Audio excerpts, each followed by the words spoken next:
আসসালামু আলাইকুম ভিউয়ার্স। সেনাবাহিনীর সবচাইতে বেশি ব্যবহৃত ছবিটি সেই ব্যক্তির যে মৃত্যুর পূর্বে হেডকোয়ার্টারে বলেছিল, হ্যালো হেডকোয়ার্টার, আমি কর্নেল গুলজার বলছি, দুটা ফোর্স পাঠান প্লিজ, ওরা বিচ্ছিন্ন অবস্থায় আছে। 40 মিনিট পর শেষ কথাটা বলেছিলেন, অনেক অফিসারের লাশ মেঝেতে পড়ে রয়েছে, আপনারা কি আসবেন না আমাদের বাঁচাতে?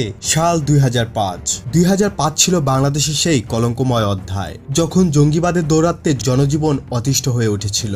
বাংলাদেশ যখন হুমকির সম্মুখীন, ঠিক সেই মুহূর্তেই যেন জঙ্গিদের মেরুদণ্ড ভেঙে দিতে আবির্ভাব হয় কর্নেল গুলজারের। 2005-এ যখন র্যাবের ইন্টেলিজেন্স উইং গঠিত হয়, তাকে ইন্টেলিজেন্স উইং এর চিফের দায়িত্ব দেওয়া হয়। সে সময় যখন জেএমবি মাথাচাড়া দিয়ে উঠে সারা দেশটাকে নৈরাজ্য বানিয়ে ফেলেছিল, তখন এই একটা গুলজার তার চৌকস প্ল্যানিং দিয়ে পুরো জেএমবি টিমকে গ্রেপ্তার করে দেশটাকে স্বস্তি দেয়। শীর্ষ জঙ্গি শায়ক আব্দুর রহমানকে সিলেটের সূর্যদিগল বাড়ি থেকে বিনা রক্তপাতে তার ইন্টেলিজেন্স দ্বারা আটক করে, অথচ তার ওপর নির্দেশ ছিল পুরো বাড়িটাকে ধ্বংস করে দেওয়ার। আন্তর্জাতিক মিডিয়াগুলো জঙ্গি দমনে যার অপরিসীম দক্ষতার প্রশংসা করেছিল।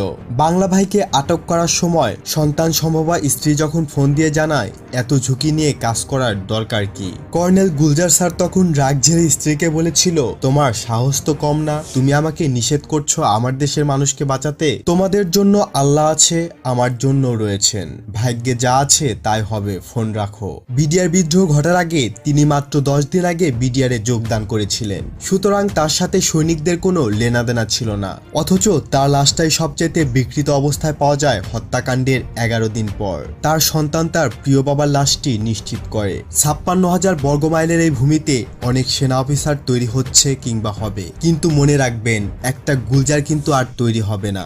গুলজার গুলজারি। আপনার আত্মত্যাগকে সম্মান জানাই প্রিয় দেশপ্রেমিক অফিসার, সমগ্র বাংলাদেশের অহংকার আপনি, স্যালুট আপনাকে।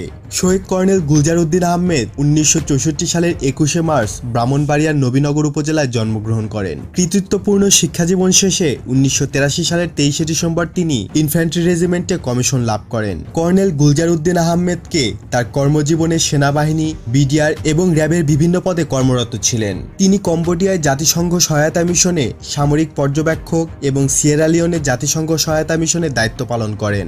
আর যেই কথা বললেই নয়, ব্যক্তিগত জীবনে তিনি খুবই সাদাসিধে জীবনযাপন করতেন। আজকের ভিডিওটি এখানেই শেষ করতে হচ্ছে। নতুন কোনো ভিডিও নিয়ে খুব দ্রুতই হাজির হব ইনশাআল্লাহ। সে পর্যন্ত ভালো থাকুন, সুস্থ থাকুন, ইনফরমেটিভ বাংলার সাথেই থাকুন। দেখা হবে আবারও। আল্লাহ হাফেজ।